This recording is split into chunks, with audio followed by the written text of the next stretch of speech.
Prometi passar por todos, não sei se por todos, mas pelo menos simbolicamente, vamos dizer, entre aspas, os melhores, né, ou os doutores, né, de esquerda que falam a respeito do governo atual aí de Bolsonaro e tal, para entender como escrevem e tal, para ter uma ideia e perceber se são mesmo doutores, se eles têm uma profundidade naquilo que, na proposta, né, de suas escritas, né. Mas eu estou aqui com Marcos Nobre, e aí outro doutor também aí de esquerda, e o livro é O Ponto Final, a guerra de Bolsonaro contra a democracia. Onde tem democracia, quando fala de esquerda e coloca democracia no meio, a gente já sabe a máscara que tem, né? Então assim, não precisa ser nenhuma raposa para descobrir o vazio que tem por trás do conceito que eles reformaram, né, à sua maneira. Aí eu coloquei aqui, né, no texto, né? É outro doutor infradotado, daqueles que atuam como Henri Bugado, Paulo, Giraldelli, Voz de Boneca, e tantos outros, né? Iná,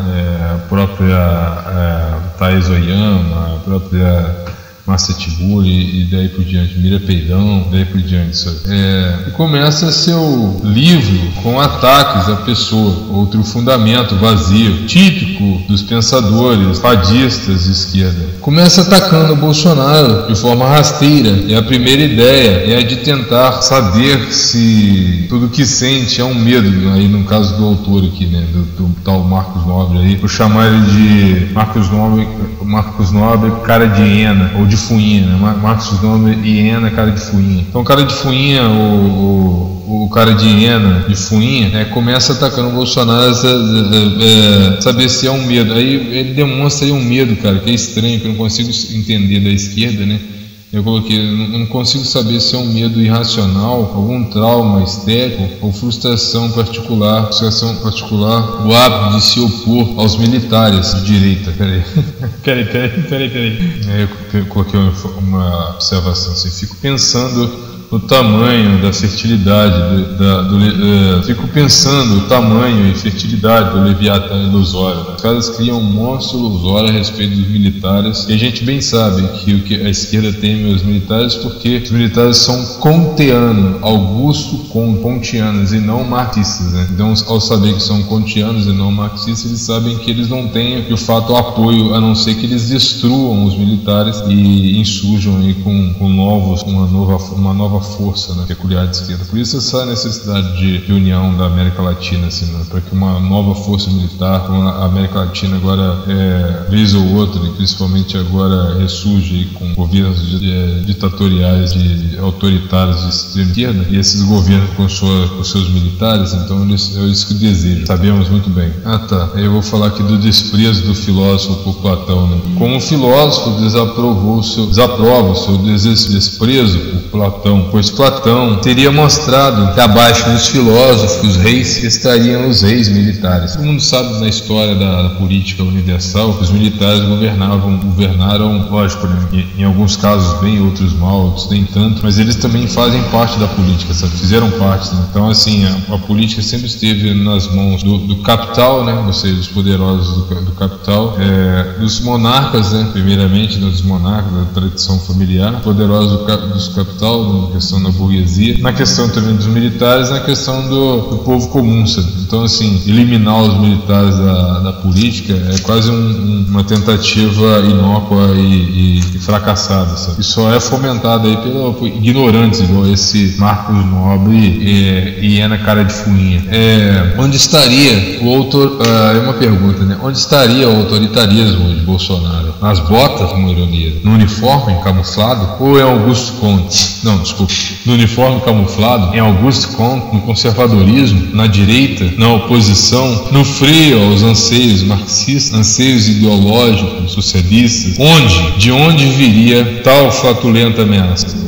Isso que nem eu mesmo entendo a minha letra, né? Então eu coloquei aqui sobre os militares, né, raciocinando a respeito da política dos militares, que eles funcionam como um tipo de uma espécie de barreira, né, burocrática, né, biológica e diplomática com relação às ações do mundo, né? Eles bloqueiam as intervenções mais brutais, assim, mais viscerais, e também correspondem ao zelo, né, à população, e por isso são políticos também. Aí eu coloquei aqui, seria a princípio dar ao autor a difícil tarefa de revelar alguma sociedade não militar, alguma sociedade que tenha se mantido sem as ações, sem a proteção militar. Ele começou o livro chamando o Bolsonaro de burro, de louco, né? Eu coloquei aqui: o burro e louco deve estar do outro lado, quando até o próprio ex-ajudante disse que por conta da conta própria, o louco, o descondenado, escolheu por livre vontade escapar do trabalho duro e honesto, a troca do próprio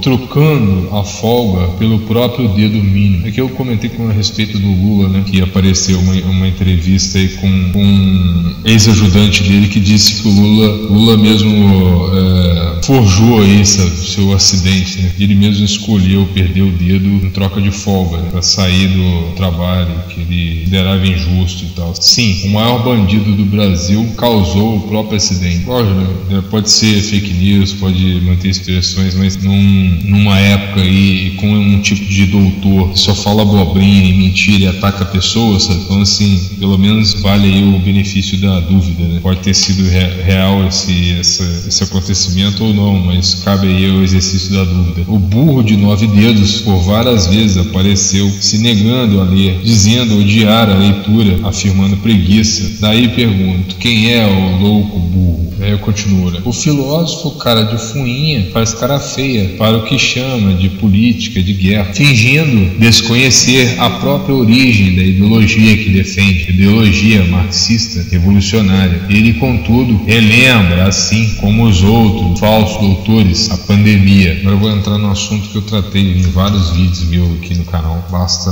fazer o exercício de procurar.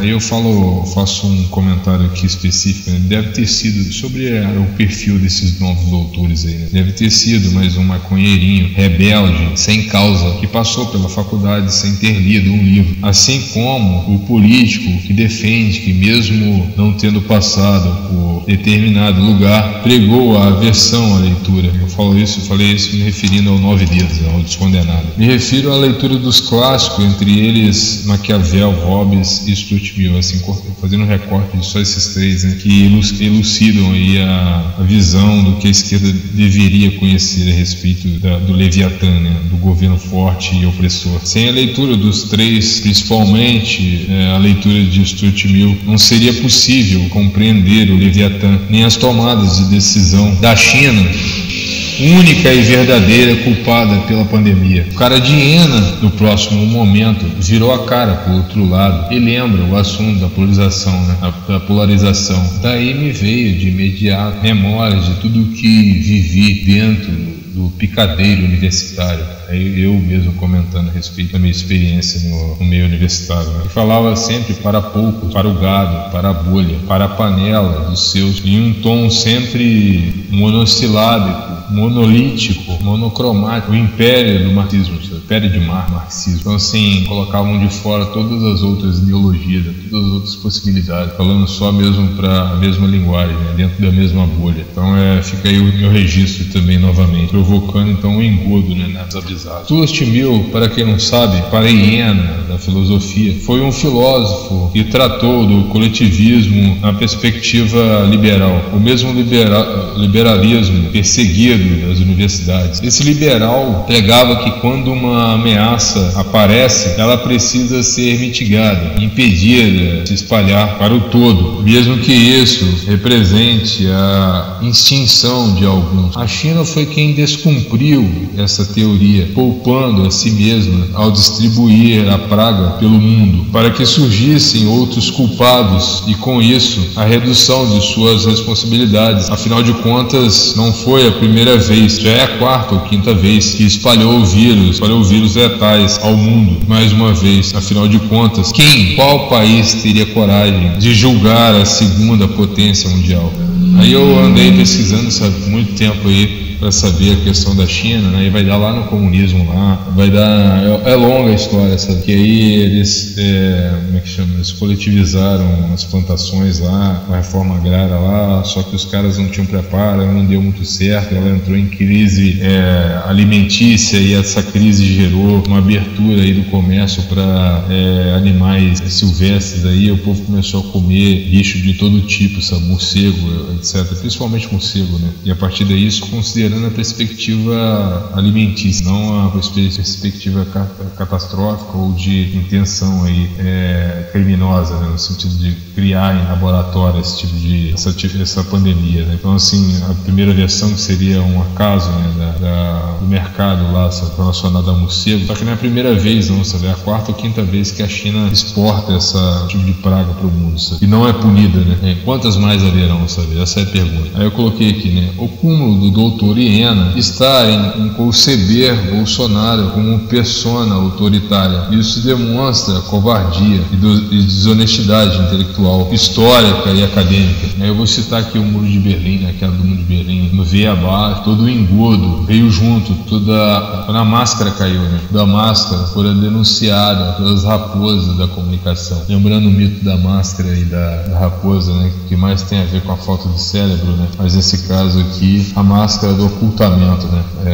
Que era preciso criar aí um ocultamento, né? Para maquiar e transformando o socialismo, a ideia socialista, como algo interessante, né? Então, assim, depois da queda do Muro de Berlim, tudo isso caiu por terra e as verdades começaram a aparecer. Eu coloquei que a esquerda, desde os tempos da França Antiga, sempre fomentou a divisão, a agressão, o desmonte, a desconstrução, a luta armada, a revolução agressiva. Isso explica os mais de 100 milhões de mortos, ou seja, qualquer oposição é agressiva e breca os anseios da utopia. Por isso, o extermínio em massa. Então, assim, a esquerda tem isso, né? Qualquer pessoa que se coloca no caminho deve ser exterminada. São esses imorais que hoje se manifestam com palavras doces, açucaradas, bem sonantes, né? Harmoniosas, adocicadas, dulcificadas, né? Mas é preciso bem mascarar a verdadeira carranca do socialismo, para que as pessoas desavisadas não consigam mais perceber. O amargo para eles é a direita, pois só ela é capaz de frear os fadistas de Babel, né? Do caos, da anarquia, né? Do ódio. Qualquer ato de firmeza ditado por expressões corporais e falas são atacados pela esquerda. E o que explica isso? Aí eu vou falar, né, que eles têm uma aversão a toda virilidade, né? Toda virilidade. Eu toco nesse assunto de virilidade, né?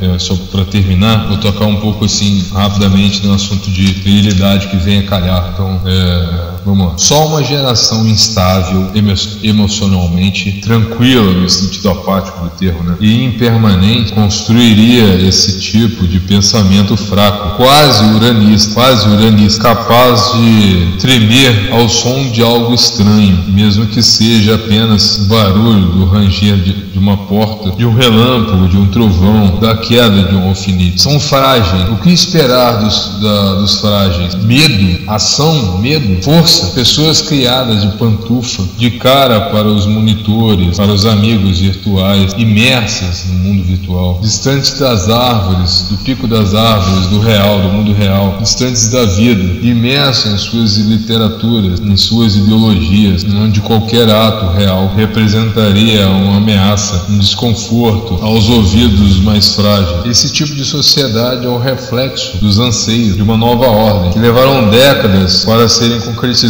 por meio do amansamento dos homens. Homens mansos fogem da coragem, acovardados pelas propagandas de amansamento. Homens amansados perdem a luta sem que os opositores desembanhem suas espadas. Por isso o choro da hiena revela traços do novo homem, algo que Olavo de Carvalho chamaria de terrebis homo, ou tímidos homo, homem amedrontado, ou homem medroso. O homem tímido tem medo, não luta. luta. Ao invés disso, ele peneja, esperneia, escreve. E isso é o que o salva, é o que sabe do que sobrou depois do amansamento programado. Por isso que a esquerda luta pelo desarmamento, para que apenas o seu Leviatã tenha força contra o Behemoth da direita, Behemoth dos conservadores, Ziz de Bolsonaro, Behemoth, Olavete, Ziz bolsonarista. A Iena também falou do caos do sistema de saúde, é claro, que escondeu e ocultou as ações do Nove Dedos, quando escolheu uma Copa do Mundo ao invés de hospitais, cunhando a frase: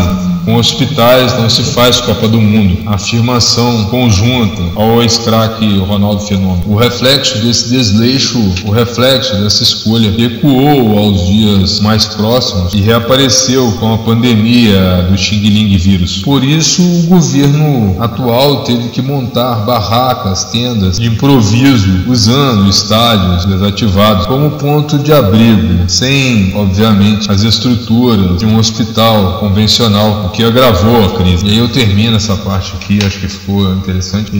Esse Marcos Nobre, Marcos Nobre e Iena, cara de fuinha, ele não dividiu capítulos não, sabe? Ele fez um capítulo muito extenso aqui, acredito que tenham só 2 capítulos, né? É o que eu vi aqui, sabe? Então eu reparti mais ou menos proporcional aqui, só para também não ficar tão grande o vídeo. Mas até mais, até a próxima.